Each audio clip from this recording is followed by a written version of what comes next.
The U.S. continues to press Israeli officials to do more to limit civilian casualties in Gaza, and North Korea has carried out back-to-back launches of short- and long-range missiles.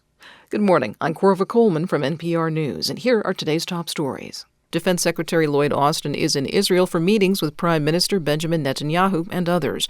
Austin is expected to again press Israel to limit civilian casualties as it attacks Gaza.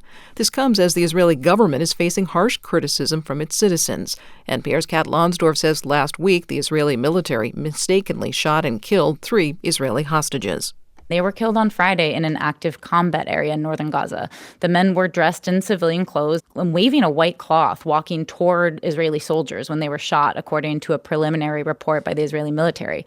A military spokesman said that the shootings were against the army's rules of engagement and were being investigated at the highest level. But people here are upset. There have been protests here in Tel Aviv this weekend, with people increasingly calling for and demanding for a new hostage deal or even a permanent ceasefire. NPR's Kat Lonsdorf reporting.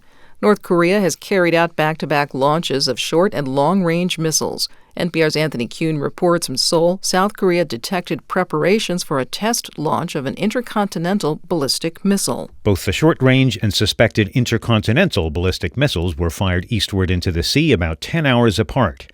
If confirmed, it would set a record of 5 North Korean ICBM launches in a year. Last week, a U.S. and South Korean nuclear consultative group met in Washington, D.C. to hammer out a joint nuclear defense strategy. The group discussed sending more U.S. military hardware to Asia to deter North Korea. That includes the nuclear-powered USS Missouri submarine, which docked at the port of Busan on Sunday.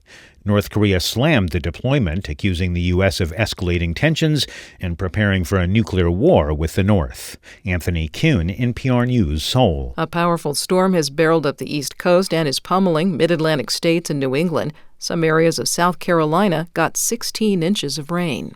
People are leaving some neighborhoods in otherwise growing cities, according to a new study.